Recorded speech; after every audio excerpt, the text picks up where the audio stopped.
صلیت علی ابراہیم وعلی آل ابراہیم انک حمید مجید۔ محترم سامعین، السلام علیکم ورحمۃ اللہ وبرکاتہ۔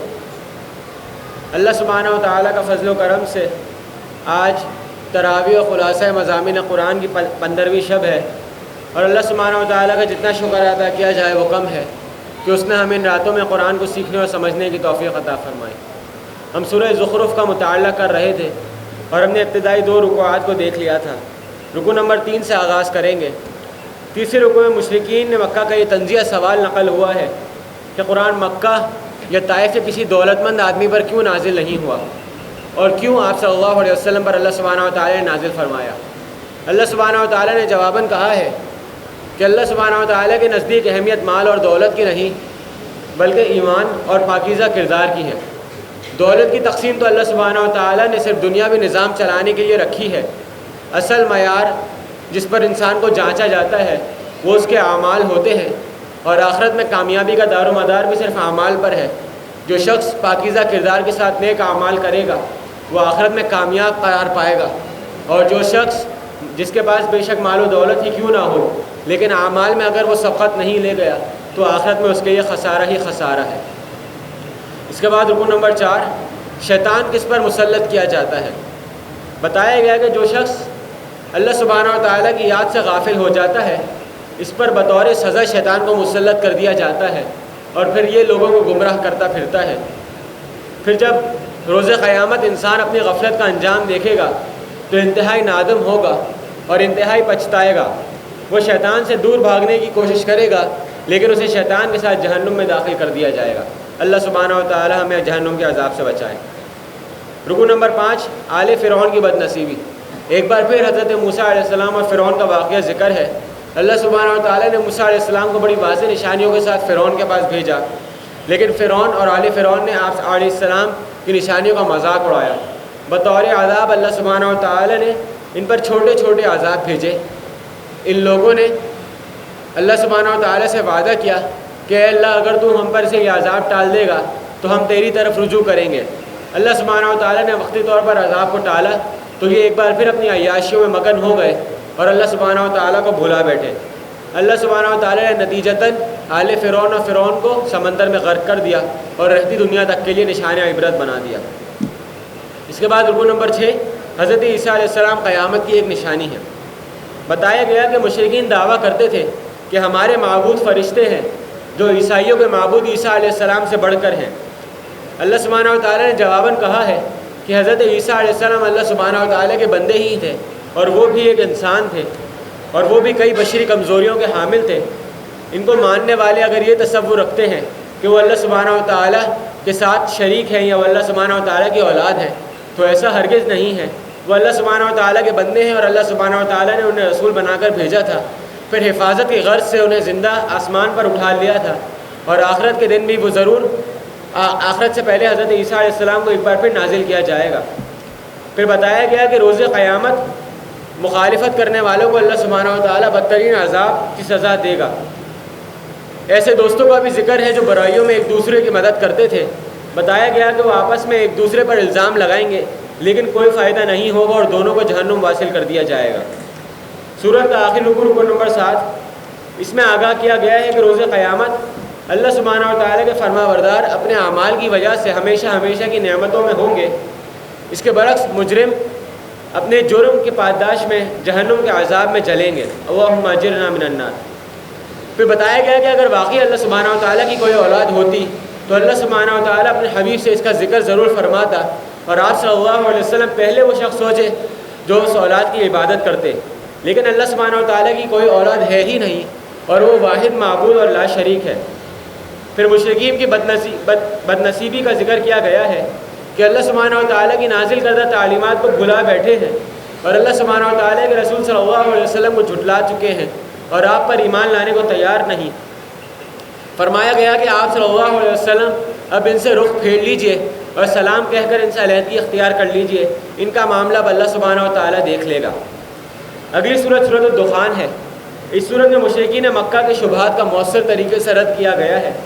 آغاز کرتے ہیں رکوع نمبر 1، آخرت کی جواب دہی سے غفلت کا انجام۔ بتایا گیا ہے کہ قرآن حکیم لوح محفوظ سے دنیاوی آسمان پر ایک برکت والی رات یعنی شب قدر میں نازل کیا گیا. اس کا ذکر آگے سورۃ القدر میں آئے گا. پھر بتایا گیا کہ مشرکین مکہ آخرت کی جواب دہی کی خبر سن کر آپ صلی اللہ علیہ وسلم کا مذاق اڑایا کرتے تھے. انہیں جھنجھوڑنے کے لیے اللہ سبحانہ و تعالیٰ نے ان پر قحط کا عذاب نازل فرمایا. ان لوگوں نے کہا کہ اے اللہ اگر تو یہ عذاب ہم پر سے ٹال دے گا تو ہم ضرور تیری طرف لوٹ آئیں گے. اللہ سبحانہ و تعالیٰ نے یہ عذاب وقتی طور پر ٹالا تو یہ ایک بار پھر اپنی عیاشیوں میں مگن ہو گئے. ان کو سابقہ قوموں کی مثال دے کر بتایا گیا ہے کہ اگر تم نے اللہ سبحانہ و تعالیٰ کی طرف رجوع نہیں کیا تو تمہارے اوپر ایسا عذاب آئے گا جو تم سے پہلے آل فرعون پر بھی آ چکا ہے. پھر بتایا گیا کہ یہ لوگ پھر بھی نہیں مانے اور انہیں روز قیامت ایک بڑے عذاب سے دوچار کیا جائے گا. دوسرا رکوع، کیا مرنے کے بعد دوبارہ زندہ نہیں ہونا؟ بتایا گیا کہ مشرکین مکہ بڑے تکبر کے ساتھ دعویٰ کرتے تھے کہ مرنے کے بعد دوبارہ زندہ نہیں ہونا، جو ہے اس دنیا میں ہے اس لیے جو چاہو کرو. جواب دیا گیا ہے کہ دنیا تو صرف مکافات عمل ہے.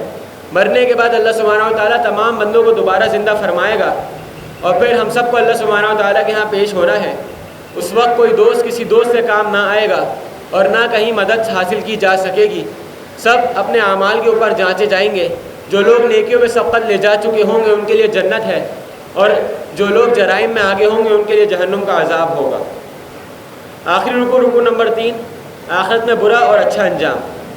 بتایا گیا ہے کہ اللہ سبحانہ و تعالیٰ کے نافرمانوں کو جہنم میں شدید عذاب ملے گا اور فرما برداروں کو جنت میں بہت ساری نعمتیں ملیں گی. پھر نبی اکرم صلی اللہ علیہ وسلم کو بشارت دی گئی ہے کہ آپ صلی اللہ علیہ وسلم کی زبان مبارک سے اس قرآن کی تعلیمات کو سمجھنا لوگوں کے لیے آسان کر دیا گیا ہے. پھر بھی جو نہیں سمجھ رہے اور حق واضح ہونے کے باوجود جھٹلا رہے ہیں ان کے لیے آخرت میں شدید عذاب کی وعید ہے. اگلی صورت سورۃ الجاثیہ ہے. اس صورت میں کافروں پر اتمام حجت کر دیا گیا ہے. رکوع نمبر 1، آیات الہی سے غفلت کا انجام. بتایا گیا ہے کہ آیات آفاقی، آیات انفسی اور آیات قرآنیہ پر غور و فکر کرو تاکہ تم حق کی طرف بڑھ سکو اور باطل سے پیچھے ہٹو. پھر ایسے بد نصیبوں کے لیے شدید وعید کا بیان کیا گیا ہے جو اللہ سبحانہ و تعالیٰ کی آیات سننے کے بعد اس کا مذاق اڑاتے اور کفر پر اڑے رہتے. بعض لوگ ایسے ہیں جو ان آیات کو سمجھ بھی جاتے پھر بھی ان میں جان بوجھ کر اعتراضات نکالتے تاکہ حق کو قبول نہ کیا جا سکے، کیونکہ ان لوگوں کو حق کو قبول کرنا بہت مشکل لگتا تھا. بتایا گیا کہ ان لوگوں کے لیے آخرت کے دن بہت دردناک اور ذلت والا عذاب ہے. اس روز ان کی کوئی نیکی بھی کام نہیں آئے گی کیونکہ یہ لوگ اللہ سبحانہ و تعالیٰ پر ایمان نہیں لائے تھے اور انہیں سیدھا جہنم میں داخل کر دیا جائے گا. اللہ سبحانہ و تعالیٰ ہمیں جہنم کے عذاب سے بچائے. رکوع نمبر 2، تسخیر کائنات کی بشارت. اللہ سبحانہ و تعالیٰ نے واضح فرمایا کہ اس نے آسمان اور زمین کی ہر شے انسانوں کے لیے مسخر کر دی ہے. پھر بتایا کہ مسلمانوں کے غور و فکر کے لیے کئی مظاہر قدرت اللہ سبحانہ و تعالیٰ نے اس رکوع میں دریافت کیے ہیں. اس کے بعد بتایا گیا ہے کہ شیطان تمہیں دھوکہ دیتا ہے تاکہ تم اللہ سبحانہ و تعالیٰ کی طرف سے دور ہٹ جاؤ اور گمراہی کا راستے اختیار کر لو. تمہیں چاہیے کہ حق کو پہچانو اور حق کا ساتھ دو تاکہ تمہارے ساتھ بھلائی کا معاملہ کیا جا سکے. پھر اگر تم اپنے گناہوں کی اصلاح کر لو گے تو اللہ سبحانہ و تعالیٰ تمہیں ضرور معاف فرما دے گا. بتایا گیا کہ اصل کامیابی کیا ہے. کامیاب تو وہ شخص ہوگا جو اللہ سبحانہ و تعالیٰ اور آپ صلی اللہ علیہ وسلم کی دی ہوئی شریعت پر عمل کرے گا اور جو ایسا نہیں کرے گا اس کے لیے سخت سزا ہے. رکوع نمبر 3، نفسی غلامی بھی شرک ہے. ان لوگوں کی مذمت کی گئی ہے جو نفسانی خواہشات کی پیروی کرتے ہیں اور انہوں نے صرف دنیاوی زندگی کو ہی اصل سمجھ لیا ہے اور آخرت کی زندگی کو بھلا چکے ہیں. بتایا گیا ہے کہ بعض بد نصیب علم رکھنے کے باوجود نفس پرستی کرتے ہیں. اس سے مراد علماء سو بھی ہیں اور عام عوام بھی ہے. واضح کیا گیا کہ اللہ سبحانہ و تعالیٰ نے ہی تمہیں زندہ کیا ہے، پھر وہ تمہیں موت دے گا اور پھر تمہیں وہ دوبارہ اٹھائے گا. تم سب کو اللہ سبحانہ و تعالیٰ کے ہاں پیش ہونا ہے، اس لیے آخرت کی تیاری کر لو کیونکہ تمہارا حساب کتاب ہوگا. اب تم مانو یا مانو، یہ حقیقت اللہ سبحانہ و تعالیٰ نے واضح کر دی ہے. رکوع نمبر 4، گمراہ کن تصورات دینے والے برباد ہوں گے. اس صورت کے آخری رکوع میں آگاہ کیا گیا ہے کہ کائنات کا بادشاہ حقیقی اللہ سبحانہ و تعالیٰ ہی ہے. وہ لوگوں سے اعمال کا حساب لینے کے لیے قیامت قائم فرمائے گا. جھوٹے تصورات دینے والے اس روز خسارے میں ہوں گے. جو لوگ اللہ سبحانہ و تعالیٰ کی عطا کردہ تعلیمات پر ایمان لائے اور ان کے مطابق عمل کیا، اللہ سبحانہ و تعالیٰ انہیں اپنی رحمت میں داخل فرمائے گا. اس کے برعکس ان لوگوں نے اللہ سبحانہ و تعالیٰ کی آیات کا انکار کیا وہ سخت عذاب میں ہوں گے۔ پھر مجرمین کے بارے میں ذکر ہے کہ جب یہ لوگ آگ میں جل رہے ہوں گے تو اللہ سبحانہ و تعالیٰ فرمائے گا کہ ہم نے تمہیں اسی طرح نظر انداز کر دیا ہے جیسے تم نے دنیا میں ہماری تعلیمات کو نظر انداز کر دیا تھا۔ ظالموں کا یہ انجام مظلوموں کے لیے باعث تسکین ہوگا۔ پھر بتایا گیا ہے کہ ظالموں کو ان کے ظلم کی سخت سزا دی جائے گی اور ان کو ہمیشہ ہمیشہ کے لیے جہنم میں رکھا جائے گا۔ یہاں 26ویں پارے کا آغاز ہوتا ہے۔ اگلی صورت سورۃ الاحقاف ہے۔ اس صورت میں عقائد اور اعمال کی اصلاح کا مؤثر بیان آیا ہے۔ سورہ احقاف رکو نمبر 1، روز قیامت مشرکین کے معبود ان کے دشمن ہوں گے۔ بتایا گیا ہے کہ اللہ سبحانہ و تعالیٰ نے انتہائی وسیع اور بامقصد کائنات تخلیق کی ہے۔ جن ہستیوں کو اللہ سبحانہ و تعالیٰ کے ساتھ شریک کیا جاتا ہے، کیا انہوں نے بھی کچھ بنایا ہے؟ یقیناً انہوں نے کچھ نہیں بنایا۔ تو پھر اللہ کے ساتھ کسی کو شرک کیسے کیا جا سکتا ہے؟ شرک کی سختی سے نفی اور ممانعت کی گئی ہے۔ پھر بتایا گیا ہے کہ نبی اکرم صلی اللہ علیہ وسلم آپ مشرکین کو آگاہ کر دیں کہ میں بالکل اسی طرح سے اللہ سبحانہ و تعالیٰ کا رسول ہوں جیسے مجھ سے قبل کئی رسول دنیا میں تشریف لا چکے ہیں۔ پھر بنی اسرائیل کے ایک عالم حضرت عبداللہ بن سلام رضی اللہ تعالیٰ نے تورات کے ذریعے میری رسالت کی تصدیق کی ہے اور وہ ایمان لے آئے ہیں۔ اس کے باوجود تمہاری مخالفت بہت بڑی نافرمانی اور بہت بڑا ظلم ہے اور اس کا عذاب اللہ سبحانہ و تعالیٰ تمہیں ضرور دے گا۔ رکو نمبر 2، اچھا اور برا کردار۔ انسانی فکری اعتبار سے 40 برس کی عمر میں پختگی حاصل ہوتی ہے۔ بتایا گیا کہ عمر کے اس مرحلے پر اللہ سبحانہ و تعالیٰ کا نیک بندہ بارگاہ الہی میں یوں عرض کرتا ہے کہ اے اللہ مجھے توفیق عطا فرما کہ میں تیری نعمتوں پر شکر ادا کروں، میں وہ نیکیاں کر سکوں جن سے تو راضی ہو جا، میری اولاد کو نیک اور میرے لیے صدقہ جاریہ بنا دے۔ بشارت دی گئی ہے کہ ایسے نیک بندوں کے گناہوں سے اللہ سبحانہ و تعالیٰ درگزر فرمائے گا اور اس کی تمام نیکیوں کو قبول کر لے گا۔ اس کے برعکس انتہائی بدنصیب ہے وہ شخص جس کے والدین نیک ہو لیکن وہ ان کی نافرمانی کرے اور گمراہی کا راستہ اختیار کر لے۔ اس کے والدین اسے تلقین کرتے ہیں کہ ایمان لے آؤ اور اللہ سبحانہ و تعالیٰ کی شریعت کے حساب سے چلو، لیکن وہ بات نہیں سنتا اور گمراہی کے راستے پر چلتا ہے۔ ایسے لوگ اگر توبہ نہیں کریں گے تو ہمیشہ کے لیے جہنم کے عذاب میں جلتے رہیں گے۔ اللہ سبحانہ و تعالیٰ ہمیں سچی پکی توبہ کرنے کی توفیق عطا فرمائے۔ رکو نمبر 3، قوم عاد کی بربادی کی داستان۔ قوم عاد کا ذکر آیا ہے۔ بتایا گیا کہ اللہ سبحانہ و تعالیٰ نے حضرت ہود علیہ السلام کو بھیجا۔ یہ لوگ شرک جیسے گناہ میں مبتلا تھے اور اپنے وسائل کو لمبی لمبی عمارات بنا کر ضائع کر دیتے تھے۔ حضرت ہود علیہ السلام نے ان کو سختی سے تلقین کی کہ تم ایسا نہ کرو اور واحد اللہ سبحانہ و تعالیٰ کی عبادت کرو۔ ان لوگوں نے ایسا نہیں کیا اور اللہ سبحانہ و تعالیٰ نے سخت زلزلے کے ذریعے اس پوری قوم کو تباہ و برباد فرما دیا۔ سورت کا آخری رکو نمبر 4، حق کی دعوت جنات کی زبانی۔ ارشاد ہوا ہے کہ اللہ سبحانہ و تعالیٰ نے کئی مشرک قوموں کو ہلاک کیا کیونکہ ان کے خود ساختہ معبود انہیں اللہ سبحانہ و تعالیٰ کے عذاب سے نہیں بچا سکے۔ بلا شبہ اللہ سبحانہ و تعالیٰ کے سوا کوئی مشکل کشا یا کوئی مددگار نہیں۔ پھر ایک واقعے کا ذکر ہوتا ہے۔ بتایا گیا کہ جنات کی ایک جماعت نبی اکرم صلی اللہ علیہ وسلم کی زبان مبارک سے تلاوت قرآن حکیم سن رہی تھی۔ تلاوت سن کر جنات اپنے قوم میں گئے اور جا کر قرآن کے حق ہونے کی گواہی دی۔ انہوں نے کہا کہ داعی حق کے پکار پر لبئی کہتے ہوئے ایمان لے آؤ، جس پر اللہ سبحانہ و تعالیٰ نے قرآن جیسی کتاب نازل کی ہے۔ اللہ ایمان لانے والوں کے تمام گناہوں کو معاف فرما دے گا اور انہیں دردناک عذاب سے بچا لے گا۔ البتہ اگر ہم نے حق کی دعوت کو قبول نہ کیا تو اللہ سبحانہ و تعالیٰ کی پکڑ سے ہمیں کوئی نہیں بچا سکے گا۔ پھر بتایا گیا کہ اللہ سبحانہ و تعالیٰ نے ان لوگوں کو ہدایت دی اور یہ جنات ایمان لے آئے۔ اس کے بعد سورہ محمد ہے۔ اس میں مومنانہ، کافرانہ اور منافقانہ روش بیان کی گئی ہے۔ بتایا گیا ہے رکو نمبر 1، 2 قومی نظریے کا بیان۔ پہلے رکو میں 2 قومی نظریہ بتایا گیا ہے۔ بتایا گیا دنیا میں 2 ہی گروہ ہیں، ایک کافر اور دوسرے مومن۔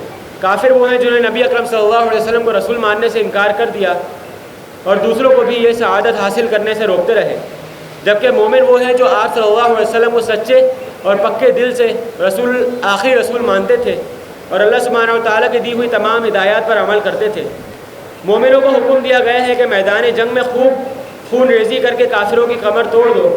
ہاں، جب وہ پوری طرح سے شکست تسلیم کر لیں تو پھر میدان جنگ میں گرفتار ہونے والوں کی جان بخشی کر کے انہیں غلام بنا سکتے ہو، پھر بعد میں فدیہ دے کر یا بغیر فدیہ لیے آزاد بھی کر سکتے ہو۔ جو مومن حق کی خاطر جنگ کرتے ہوئے جام شہادت نوش کر لے، اللہ سبحانہ و تعالیٰ انہیں روز قیامت جنت میں داخل فرما دے گا، جس کی نعمتوں سے وہ شہادت کے فوراً بعد ہی لطف اندوز کر دیا جاتا ہے۔ بشارت دی گئی ہے کہ ہم اللہ سبحانہ و تعالیٰ کی دین کی سربلندی کے لیے جد و جہد کریں گے تو اللہ سبحانہ و تعالیٰ ہماری مدد بھی فرمائے گا اور دشمنوں کے مقابلے میں ہمارے قدم بھی جما دے گا۔ اللہ سبحانہ و تعالیٰ ہمیں بھی شہادت کی سعادت حاصل کرنے کی توفیق عطا فرمائے۔ رکن نمبر 2، جنت کے مشروبات۔ پہلے ارشاد ہوا ہے کہ کافروں کے لیے آخرت میں کوئی خیر نہیں ہے۔ دنیا میں وہ جانوروں کی طرح کھا پی رہے ہیں اور مختلف نعمتوں سے فائدہ تو اٹھا رہے ہیں، البتہ یہ عارضی ہے اور اصل ٹھکانہ آخرت میں ان کا جہنم ہی ہوگا۔ اس کے برعکس مومن احکامات شریعت کی پابندیوں میں محدود ہو کر اپنی ضروریات کو پورا کرتے ہیں، لہٰذا ان کے لیے آخرت میں ایسے باغات ہیں جن میں تازہ پانی، خالص دودھ، پاکیزہ شراب اور مختلف قسم کے مشروبات کی نہریں بہہ رہی ہیں، اور ہر طرح کے ان کے لیے اللہ سبحانہ و تعالیٰ نے میوے رکھے ہیں۔ اس کے برعکس کافر جہنم کی آگ میں ہمیشہ جلیں گے اور ان کا مشروب صرف اور صرف وہ کھولتا ہوا پانی ہوگا جو ان کی انتڑیوں کو کاٹ دے گا اور ان کی کھالوں کو پگھلا دے گا۔ اللہ سبحانہ و تعالیٰ ہمیں آگ کے عذاب سے محفوظ فرمائے۔ اس کے بعد منافقین کا ذکر ہوا ہے کہ یہ لوگ خواہشات نفس کی پیروی کرتے ہیں اور اپنا مفاد جس طرف دیکھتے ہیں اس طرف ہو جاتے ہیں۔ ان کے لیے آخرت میں رسوا کن عذاب کا ذکر ہے۔ پھر بتایا گیا ہے کہ قیامت کی آمد زیادہ دور نہیں اور اس کی سب سے بڑی نشانی نبی اکرم صلی اللہ علیہ وسلم کی بعثت ہے، کیونکہ آپ صلی اللہ علیہ وسلم کے بعد کوئی نبی نہیں آئے گا اور بہت جلد قیامت آ جائے گی۔ رکن نمبر 3، انکار حدیث منافقانہ روش ہے۔ بتایا گیا کہ مدینہ منورہ آنے کے بعد جب نبی اکرم صلی اللہ علیہ وسلم نے مشرکین سے جنگ کی تیاری شروع کی تو منافقین مطالبہ کرنے لگے کہ قرآن حکیم میں جنگ کا واضح طور پر حکم کیوں نہیں آیا۔ بتایا گیا کہ یہ لوگ آپ صلی اللہ علیہ وسلم کی باتوں پر اعتماد نہیں کرتے اور آپ کی باتوں کو ٹھکرا دیتے ہیں۔ پھر بتایا گیا کہ اللہ سبحانہ و تعالیٰ ایسے لوگوں کو حکومت نہیں دے گا جو آزمائش کی بھٹیوں سے ابھی تک گزرے ہی نہیں۔ اللہ سبحانہ و تعالیٰ مسلمان حکومت کے ذریعے فساد کو ختم کرنا چاہتا ہے۔ جو لوگ ابھی خود ہی فساد زدہ ہوں، کیسے ان لوگوں کو اللہ سبحانہ و تعالیٰ حاکم بنا سکتا ہے اور کیسے یہ زمین سے فساد کا خاتمہ کریں گے؟ ایسا ہو ہی نہیں سکتا۔ آخر میں بتایا گیا کہ بلا شبہ قرآن حکیم پر غور و فکر سے انسان کے دل میں ایمان تقویت پاتا ہے اور منافقت ختم ہو جاتی ہے۔ رکن نمبر 4، دین کے غلبے کے لیے مال و جان لگاؤ ورنہ محروم کر دیے جاؤ گے۔ چوتھے رکوع میں ہلا کر رکھ دینے والا مضمون بیان ہے۔ بتایا گیا کہ اللہ سبحانہ و تعالیٰ ہمیں دعوت دے رہا ہے کہ ہم اس کی دین کے سربلندی کے لیے مال اور جان کے ساتھ بھرپور جہاد کریں۔ البتہ اللہ سبحانہ و تعالیٰ کا دین ہماری قربانیوں کا محتاج نہیں ہے، بلکہ ہم اس کے در کے فقیر ہیں اور ہم اس کے سامنے بالکل بے بس اور لاچار ہیں۔ اگر ہم نے بخل اور بزدلی کا مظاہرہ کیا تو اللہ سبحانہ و تعالیٰ ہمیں محروم کر دے گا اور دین کی خدمت کی سعادت کسی ایسی قوم کو دے گا جو ہماری طرح دنیا دار نہیں ہوگی۔ وہ اس کے احکامات پر عمل کرے گی اور گناہ کرنے کے بعد فوراً توبہ کر لے گی۔ اللہ سبحانہ و تعالیٰ ان لوگوں کے گناہوں کو معاف فرمائے گا اور ان کے ذریعے دین کے غلبے کا کام لے گا۔ ہمیں چاہیے کہ اللہ سبحانہ و تعالیٰ کی شریعت کی پامالی نہ کریں اور دین کے غلبے کی محنت کریں۔ اگلی سورت سورۃ الفتح ہے۔ اس سورت میں فتح مبین یعنی صلح حدیبیہ کا بیان کی۔ رکن نمبر 1، صلح حدیبیہ کھلی فتح ہے۔ پہلے رکوع میں بشارت دی گئی ہے کہ مسلمانوں نے بظاہر دب کر صلح حدیبیہ کی ہے لیکن ان کے لیے کھلی فتح ہے۔ بتایا گیا ہے کہ انا فتحنا لک فتحا مبینا۔ پھر بتایا گیا کہ قریش نے مسلمانوں کو عرب کی ایک طاقت تسلیم کر کے ان سے صلح کر لی ہے، اسلام کو مسلمہ دین تسلیم کر لیا ہے اور ان کے پیروکاروں کو عمرہ کرنے کی اجازت دے دی ہے۔ اللہ سبحانہ و تعالیٰ نے اس صلح کے موقع پر اپنے حبیب صلی اللہ علیہ وسلم کی فرما برداری کا عمل قبول فرمایا اور ان کی اگلی پچھلی لغزشوں کو معاف فرما دیا۔ اب ان کی جد و جہد سیدھی آخری فتح کی طرف جائے گی، یعنی فتح مکہ کی بشارت بھی دے دی گئی ہے۔ پھر بتایا گیا کہ اللہ سبحانہ و تعالیٰ ان صحابہ اکرام رضی اللہ تعالیٰ عنہ سے راضی ہو گیا جنہوں نے حضرت عثمان رضی اللہ تعالیٰ عنہ کو شہید کر دے جانے کی افواہ پر فوراً آپ صلی اللہ علیہ وسلم کے ہاتھ پر بیعت فرمائی تھی کہ جا کر حضرت عثمان علیہ السلام کا بدلہ لیں گے۔ اللہ سبحانہ و تعالیٰ انہیں بھرپور اجر سے نوازے گا اور ان کے لیے آخرت میں جہنم میں بہت ساری نعمتیں ہیں۔ اس کے بعد رکن نمبر 2، اللہ سبحانہ و تعالیٰ کی راہ میں نکلنے سے گریز کرنے کا کوئی جواز نہیں۔ بتایا گیا ہے کہ صلح حدیبیہ کے موقع پر منافقین آپ صلی اللہ علیہ وسلم کے ساتھ نہیں نکلے تھے۔ انہیں اندیشہ تھا کہ اگر ہم عمرے کی ادائیگی کے لیے بغیر ہتھیاروں کے ساتھ مکہ کی طرف گئے تو مشرکین ہمارے خلاف جنگ کرنا شروع کر دیں گے اور ہمارا خاتمہ کر دیں گے۔ ان کی نفسانی خواہشات کی وجہ سے یہ لوگ پیچھے رہ گئے اور آپ صلی اللہ علیہ وسلم کی طرف نہیں نکلے۔ پھر بتایا گیا کہ عنقریب مسلمانوں کو مار کے خیبر میں فتح حاصل ہوگی۔ اس موقع پر منافقین بھی ساتھ نکلنا چاہیں گے۔ انہیں بتا دیا گیا ہے کہ جو لوگ عمرے کے سفر پر آپ صلی اللہ علیہ وسلم کے ساتھ نہیں نکلے، ان کو خیبر میں شرکت کے ثمرات سے بھی محروم کر دیا جائے گا۔ رکن نمبر 3، بیعت علی الموت کرنے والوں کے لیے بشارتیں۔ تیسرے رکن میں اللہ سبحانہ و تعالیٰ نے ان صحابہ اکرام رضی اللہ تعالیٰ عنہ کو اپنی رضا کی بشارت دی ہے جنہوں نے خون عثمان کا بدلہ لینے کے لیے نبی اکرم صلی اللہ علیہ وسلم کے ہاتھ پر بیعت کی تھی۔ اللہ انہیں انعام کے طور پر فتح خیبر سے نوازے گا، بڑی مقدار میں مالی غنیمت عطا فرمائے گا، جس سے وہ لوگ فیضیاب ہوں گے۔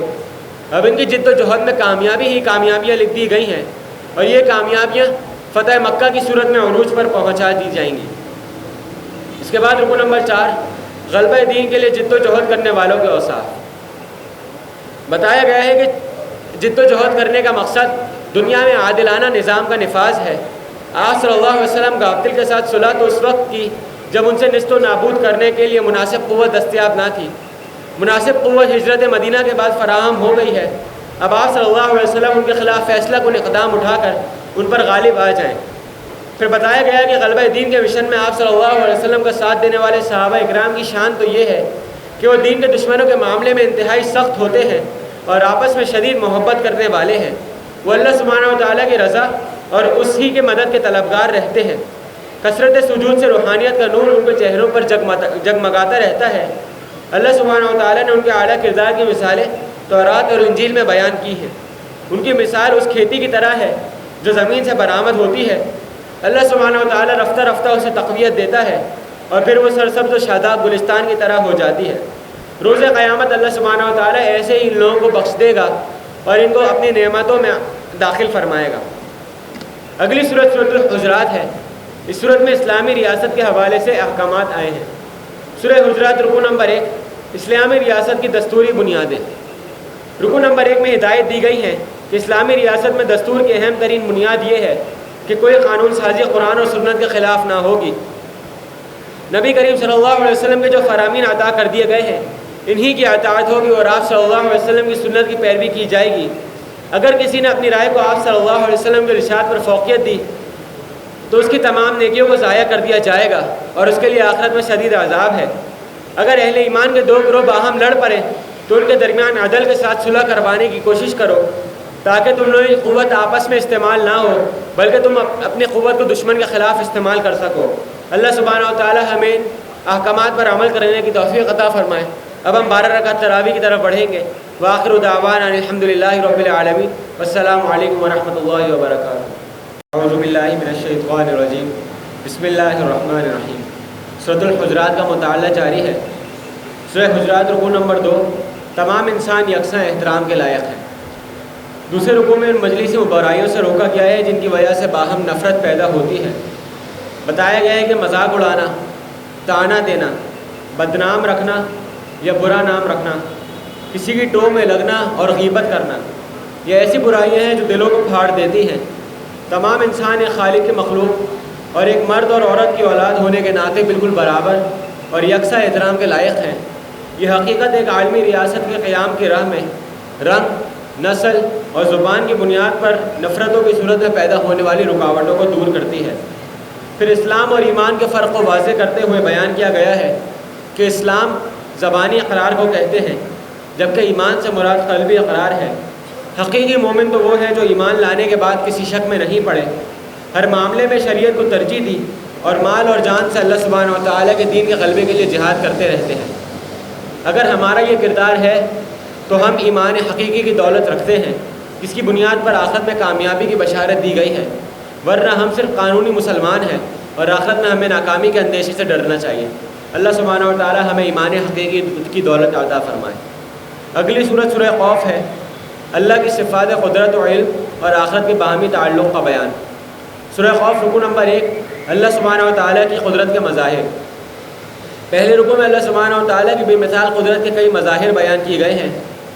پھر بتایا گیا ہے کہ ماضی میں اس حقیقت کو کئی قوموں نے جھٹلا دیا کہ اللہ سبحانہ و تعالیٰ واحد اور لا شریک ہے۔ انہوں نے غور نہیں کیا کہ جب اللہ سبحانہ و تعالیٰ نے تمام انسانوں کو پہلی بار بنایا ہے تو وہ انہیں دوبارہ بھی زندہ کر سکتا ہے۔ افسوس ہر دور میں جھٹلانے والے شکوک اور شبہات کا شکار رہے اور پھر ہلاکت سے دوچار ہوئے۔ رکو نمبر 2، اللہ سبحانہ و تعالیٰ کی صفت علم کا بیان۔ بتایا گیا ہے کہ اللہ سبحانہ و تعالیٰ نے انسان کو بنایا اور انسان کے نفس میں پیدا ہونے والے ہر وسوسے کو جانتا ہے۔ مزید یہ کہ اس کے مقرر کردہ فرشتے انسان کا ہر عمل اور زبان سے نکلے ہر الفاظ کو لکھ رہے ہیں۔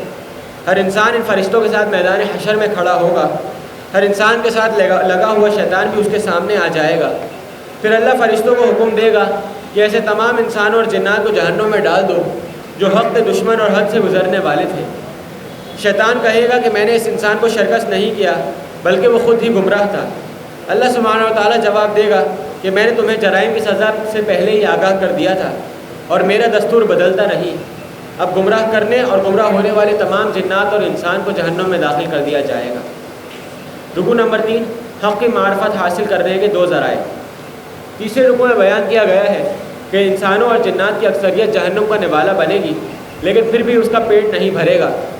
اس کے برعکس جنت سجائی جائے گی ان لوگوں کے لیے جو برائیوں سے بچتے تھے اور گناہوں کی معافی کے لیے اللہ سبحانہ و تعالیٰ سے سچے دل سے رجوع کرتے تھے۔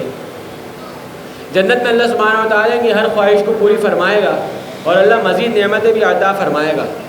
بتایا گیا کہ اللہ سبحانہ و تعالیٰ نے جو حق نازل کر دیا ہے یعنی قرآن حکیم کو اللہ سبحانہ و تعالیٰ نے ہدایت بنا کر بھیج دیا ہے، لیکن معرفت حق سے 2 طرح کے لوگ فیض یاب ہوں گے۔ ایک وہ جن کے دل گناہوں، تعصبات اور تکبر کی آلودگیوں سے پاک ہوں، ایسے سلیم القلب لوگ فوراً حق قبول کر لیں گے۔ البتہ جن کے دل زنگ آلود ہوں وہ بھی اگر توجہ سے حق کا پیغام سننے کی کوشش کریں اور ہدایت کی نیت سے اللہ سبحانہ و تعالیٰ کے کلام کو سنیں تو ان کے دلوں کا زنگ آہستہ آہستہ اتر جائے گا اور اللہ سبحانہ و تعالیٰ ان کے دلوں کو بھی ایمان کے نور سے منور فرما دے گا۔ اللہ سبحانہ و تعالیٰ ہمارے دل میں بھی ایمان کا نور عطا فرمائے۔ اگلی سورت سورۃ الزاریات ہے۔ اس سورت میں تذکیر بالقرآن کا شاہکار بیان کیا گیا ہے۔ سورہ زاریات رکو نمبر 1، دوبارہ ضرور زندہ کیا جائے گا۔ پہلے رکو میں قسم کھا کر کہا گیا کہ جس طرح تیز ہوائیں بھاری بادل لاتی ہیں پھر بادل برستے ہیں اور مردہ زمین کو زندہ کر دیا جاتا ہے، اس طرح اللہ سبحانہ و تعالیٰ تمام انسانوں کو بھی دوبارہ پیدا کرے گا۔ بتایا گیا کہ ایسے بدبختوں کو آگ پر پھونا جائے گا جو مرنے کے بعد دوبارہ زندہ ہونے کی حقیقت سے انکار کرتے ہیں۔ البتہ پرہیزگاروں کو باغات اور چشمے عطا کیے جائیں گے۔ یہ وہ لوگ ہیں جو راتوں کو کم سوتے ہیں اور سحر کے وقت اللہ سبحانہ و تعالیٰ سے بخشش مانگتے ہیں، محتاجوں کی مسلسل مدد کرتے رہتے ہیں۔ غور کرو کہ زمین کا بارش کے ذریعے بار بار زندہ ہونا اور زمین پر موجود نعمتوں کا ختم نہ ہونے کے بعد بار بار پیدا ہونا اس بات کی دلیل ہے کہ اللہ سبحانہ و تعالیٰ انسان کو بھی دوبارہ زندہ فرمائے گا۔ بتایا گیا کہ اللہ سبحانہ و تعالیٰ اچانک قیامت واضح کر دے گا، پھر جو لوگ نیک اعمال کر رہے ہوں گے اللہ سبحانہ و تعالیٰ انہیں کامیاب فرما دے گا اور ان کے لیے ہمیشہ ہمیشہ کے لیے جنت لکھ دی گئی ہے۔ اللہ سبحانہ و تعالیٰ ہمیں کامیاب لوگوں میں شامل فرمائے۔ اس کے بعد 27ویں پارے کا آغاز ہوتا ہے۔ رکو نمبر 2، مجرم قوموں کے جرائم اور ان پر عذاب۔ سورہ زاریات کے دوسرے رکو میں اس واقعے کا بیان ہے جب فرشتے خوبصورت لڑکوں کی صورت میں حضرت ابراہیم علیہ السلام کے پاس آئے اور انہیں حضرت اسحاق علیہ السلام کی ولادت کی بشارت دی۔ اس کے بعد اسی رکو میں قوم لوط، آل فرعون، قوم عاد، قوم ثمود اور قوم نوح کے جرائم اور ان پر نازل ہونے والے عذابوں کا ذکر ہے جو ہم پہلے پڑھ چکے ہیں۔ رکو نمبر 3، انسانوں اور جنوں کی مقصد تخلیق اللہ سبحانہ و تعالیٰ کی عبادت ہے۔ ارشاد ہوا کہ اللہ سبحانہ و تعالیٰ نے بلند اور بالا آسمان اور وسیع اور عریض زمین خود بنائی ہے اور اللہ سبحانہ و تعالیٰ کائنات کو ہر لمحے خود وسعت دے رہا ہے۔ بتایا گیا کہ آخرت کی زندگی میں سرخرو ہونے کے لیے ضروری ہے کہ ہم دنیا کی زندگی میں اپنا مقصد پورا کر لیں۔ انسانوں اور جنوں کی مقصد تخلیق کے بارے میں بتایا گیا ہے کہ اللہ سبحانہ و تعالیٰ ہی کی عبادت کرنی ہے، یعنی زندگی کے ہر گوشے میں ذوق اور شوق سے اللہ سبحانہ و تعالیٰ ہی کی اطاعت کرنی ہے۔ اللہ سبحانہ و تعالیٰ ہمیں اس مقصد پر پورا اترنے کی توفیق عطا فرمائے۔ اگلی سورت سورۃ الطور ہے۔ اس سورت میں کافروں کے لیے پرجلال وعید سنائی گئی ہے۔ سورۃ الطور رکو نمبر 1، نیک اولاد جنت میں ساتھ ہوگی۔ پہلے رکو میں حق کو جھٹلانے والوں کے لیے بدترین عذاب کی وعید سنائی گئی ہے۔ بتایا گیا ہے کہ اس کے برعکس پرہیزگاروں کے لیے نعمتوں والی جنت کی بشارت ہے۔ جنت میں نیک انسان کو اس کی نیک اولاد کے ساتھ کر دیا جائے گا۔ اگر کسی اعمال کی کمی کی وجہ سے اس کا درجہ جنت کے نیچے ہوگا تو اللہ سبحانہ و تعالیٰ اپنے فضل سے اس کا درجہ بڑھا کر اس کو اوپر والے درجے میں ساتھ کر دے گا۔ جنتی کہیں گے کہ ہمیں یہ انعام اس لیے ملا ہے کہ ہم اپنے گھر سے غافل نہیں تھے بلکہ اللہ سبحانہ و تعالیٰ سے ڈرتے رہتے تھے اور اپنے گھر والوں کی اصلاح کے لیے بھی محنت کرتے رہتے تھے۔ رکو نمبر 2، اللہ سبحانہ و تعالیٰ کا گستاخان رسول صلی اللہ علیہ وسلم پر غیظ و غضب۔ بڑے جلالی اسلوب میں مشرکین مکہ کے اعتراضات کا جواب دیا گیا ہے۔ وہ آپ صلی اللہ علیہ وسلم پر کاہن، مجنون اور شاعر ہونے کا بہتان لگا رہے تھے۔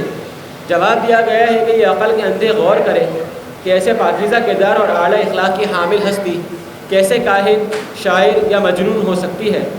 پھر انہیں چیلنج کیا گیا ہے کہ اگر قرآن کسی انسان کا بنایا ہوا کلام ہے تو اس جیسا ایک اور قرآن بنا کر دکھا دیں۔ پھر ان کو للکار کر پوچھا گیا ہے کہ کائنات کس نے بنائی ہے، خود ان کی ذات کو کس نے تخلیق کیا ہے، کیا وہ خود ہی اپنے خالق ہیں؟ یعنی شرک کی نفی کی گئی ہے اور اللہ سبحانہ و تعالیٰ کی توحید کے دلائل دیے گئے ہیں۔ اگلی سورت سورۃ النجم ہے۔ اس سورت میں اللہ سبحانہ و تعالیٰ کی بے مثال قدرتوں کا بیان ہے۔ سورہ نجم رکوع نمبر 1، حضرت جبرائیل علیہ السلام کا ملکوتی صورت میں دیدار۔ بتایا گیا کہ نبی کریم صلی اللہ علیہ وسلم نے خواہشات نفس سے کچھ نہیں بولتے، بلکہ وہ وہی بات کہتے ہیں جو اللہ سبحانہ و تعالیٰ حضرت جبرائیل علیہ السلام کی طرف ان کی طرف وہی فرماتا ہے۔ پھر بتایا گیا کہ قرآن حکیم صرف اور صرف اللہ سبحانہ و تعالیٰ کا ہی کلام ہے جو بندوں تک وحی کے ذریعے پہنچایا گیا۔ اس وحی کا ذریعہ حضرت جبرائیل علیہ السلام بنے اور وہ آپ صلی اللہ علیہ وسلم کے قرب مبارک پر لے کر آتے رہے۔ پھر بتایا گیا کہ نبی کریم صلی اللہ علیہ وسلم نے کئی اور آیات الہی کا بھی مشاہدہ کیا ہے اور آپ صلی اللہ علیہ وسلم نے بھی مشاہدہ خوب جم کر کیا۔ آپ کی نگاہوں میں بھرپور حوصلہ نظر آیا، البتہ نگاہوں نے ادب اور احترام کا پورا لحاظ کیا۔ یہاں ہمیں بھی ادب اور احترام کی تلقین کی گئی ہے۔ رکو نمبر 2، اللہ سبحانہ و تعالیٰ کی اجازت کے بغیر کوئی شفاعت نہ کر سکے گا۔ دوسرے رکوع میں مشرکین مکہ کے اس دعوے کی تردید کی گئی ہے کہ فرشتے ان کی سفارش کریں گے۔ یہ لوگ فرشتے کو اللہ سبحانہ و تعالیٰ کی بیٹیاں معاذ اللہ مانتے تھے اور سمجھتے تھے کہ یہ انہی کے معبود ہیں اور یہ آخرت میں اللہ سبحانہ و تعالیٰ کے سامنے مشرکین کے لیے شفاعت کریں گے۔ واضح کیا گیا کہ سفارش صرف اللہ سبحانہ و تعالیٰ کی ہی اجازت سے ہوگی۔ وہ جسے چاہے گا سفارش کی اجازت دے گا اور جس کے لیے چاہے گا سفارش کی اجازت دے گا۔ اللہ سبحانہ و تعالیٰ ہمیں رسول صلی اللہ علیہ وسلم کی شفاعت نصیب فرمائے۔ رکوع نمبر 3، انسان کا عمل اس کے کام آئے گا۔ تیسرے رکوع میں خبردار کیا گیا ہے کہ روز قیامت کوئی انسان کسی دوسرے انسان کے گناہوں کا بوجھ نہیں اٹھائے گا۔ بتایا گیا کہ یہ جو مشرکین مکہ کے جھوٹے سردار تھے، یہ لوگ کہتے تھے کہ تم لوگ دنیا میں عیش و عشرت کر لو اور ہماری بات مان لو، آخرت میں ہم تمہارے گناہوں کا بوجھ اٹھا لیں گے۔ اس کی نفی کی گئی ہے۔ پھر واضح کیا گیا ہے کہ سراپا انسان صرف اللہ سبحانہ و تعالیٰ کے ہی اختیار میں ہے۔ خوشی ہو یا غمی، زندگی ہو یا موت، خوشحالی ہو یا تندرستی، یہ سب دینے والا صرف اور صرف اللہ سبحانہ و تعالیٰ ہی ہے اور وہ تمہیں مختلف قسم کے حالات میں ڈال کر آزماتا ہے۔ تمہیں چاہیے کہ صبر اور استقامت کے ذریعے اللہ سبحانہ و تعالیٰ کی مدد طلب کرو، وہ ضرور آزمائشوں میں تمہاری مدد فرمائے گا۔ اگلی سورت سورۃ القمر ہے۔ اللہ سبحانہ و تعالیٰ کے غیظ و غضب کا پرجلال مظہر۔ رکوع نمبر 1 قرآن کو سمجھنے کے لیے آسان کر دیا گیا ہے۔ پہلے رکوع میں مشرکین مکہ کے یہ سخت وعید بیان کی گئی ہے۔ بتایا گیا ہے کہ یہ لوگ واضح نشانیاں دیکھ کر بھی حق کو جھٹلا رہے ہیں اور اپنے خواہشات نفس کی پیروی کی وجہ سے آخرت کو بھول چکے ہیں۔ ان لوگوں کے لیے دنیا اور آخرت میں تباہی ہے۔ اس کے بعد قوم نوح اور قوم عاد کا ذکر کیا گیا ہے کہ کس طرح یہ لوگ شرک میں مبتلا ہو گئے اور اللہ سبحانہ و تعالیٰ نے انہیں عذاب کے ذریعے ہلاک کر دیا۔ پھر قرآن کو ہدی للناس کا لقب دیا گیا ہے، یعنی تمام انسانوں کے لیے ہدایت ہے۔ بتایا گیا ہے کہ قرآن بڑے سادہ اور عام فہم اسلوب میں انسان کو آگاہ کرتا ہے کہ اسے اللہ سبحانہ و تعالیٰ کی رضا اور آخرت کے حصول کے لیے محنت کرنی چاہیے، نہ کہ دنیا کی عارضی زندگی اور اس کی عارضی نعمتوں کے پیچھے لگ کر آخرت کو بھلا کر ہمیشہ کے خسارے میں پڑ جائے۔ اللہ سبحانہ و تعالیٰ ہمیں صحیح معنوں میں آخرت کی تیاری کرنے کی توفیق عطا فرمائے۔ رکوع نمبر 2 مجرم قوموں پر اللہ سبحانہ و تعالیٰ کا عذاب۔ اس رکوع میں قوم سمود اور قوم لوط پر عذاب کا ذکر ہے۔ قوم سمود کو اللہ سبحانہ و تعالیٰ نے زلزلے کے ذریعے ہلاک کیا، جبکہ قوم لوط پر اللہ سبحانہ و تعالیٰ نے پتھروں کی شدید بارش نازل فرمائی۔ یہ لوگ شرک اور کئی اور گناہوں میں مبتلا تھے اور اللہ سبحانہ و تعالیٰ سے انہوں نے توبہ نہیں کی اور اپنے گناہوں کی اصلاح نہیں کی، جس وجہ سے اللہ سبحانہ و تعالیٰ نے ان پر عذاب نازل فرمائے۔ رکوع نمبر 3 جیسا عمل ہوگا ویسا ہی بدلہ ملے گا۔ اس رکوع میں آل فرعون کا ذکر ہے اور ان پر اللہ سبحانہ و تعالیٰ کے عذاب کے بارے میں بتایا گیا ہے۔ اس کے بعد ان کی تمثیل مشرکین مکہ کے ساتھ کی گئی ہے اور بتایا گیا ہے کہ عنقریب ان لوگوں پر بھی عذاب نازل ہوگا اگر یہ آپ صلی اللہ علیہ وسلم کو جھٹلاتے رہے اور آپ کی بات نہیں مانی۔ اس کے برعکس جو متقی لوگوں کا ذکر ہے اور بتایا گیا ہے کہ یہ لوگ آپ صلی اللہ علیہ وسلم کی پیروی کرتے ہیں، یہ لوگ آخرت کے دن اللہ سبحانہ و تعالیٰ کے قریب ترین مقام پر ہوں گے اور ان کے لیے جنت میں مختلف قسم کے مشروبات رکھے گئے ہیں جن کا یہ تصور بھی نہیں کر سکتے اور یہ لوگ اس سے لطف اندوز ہوں گے۔ اللہم انی اسألک الجنۃ الفردوس۔ اگلی صورت صورت الرحمن ہے. اس صورت کو قرآن حکیم کی زینت کہا گیا ہے. سورہ رحمان رکوع نمبر 1 قرآن حکیم کے سیکھنے اور سکھانے کی فضیلت. پہلے رکوع میں قرآن حکیم کے سیکھنے اور سکھانے کی فضیلت بتایا گیا ہے کہ 4 چوٹی کی چیزوں کا ذکر کیا گیا ہے. اللہ سبحانہ و تعالیٰ چوٹی کی شان ہے یعنی صفت رحمان، چوٹی کا علم ہے یعنی علم قرآن، چوٹی کی مخلوق ہے یعنی انسان، اور انسان کی چوٹی کا وصف ہے یعنی قوت بیان. پھر بتایا گیا ہے کہ اعلیٰ شے کا استعمال بھی اعلیٰ ہونا چاہیے. انسان کی صفت اعلیٰ صفت بیان ہے. اس کو استعمال کرتے ہوئے قرآن حکیم جو کہ اعلیٰ کلام ہے، اس کے ذریعے قرآن حکیم کی دعوت و تبلیغ کا کام کیا جائے. آپ صلی اللہ علیہ وسلم کا ارشاد ہے کہ تم میں سے بہترین لوگ وہ ہیں جو قرآن کو سیکھتے ہیں اور سکھاتے ہیں. ہمیں چاہیے کہ قرآن کے ذریعے اللہ سبحانہ و تعالیٰ کے نظام کے نفاذ کے لیے جد و جہد کریں، تاکہ جو اللہ سبحانہ و تعالیٰ نے ہمیں علم بیان دیا ہے اس کے ذریعے جو علم القرآن ہے اس کو نافذ کیا جا سکے، اور اللہ سبحانہ و تعالیٰ کے راہ میں جد و جہد کر کے ہم آخرت میں اعلیٰ مقام پا سکیں. اب ہم 8 رکعت تراویح کی طرف بڑھیں گے. وآخر دعوانا الحمد للہ رب العالمین. والسلام علیکم ورحمۃ اللہ وبرکاتہ.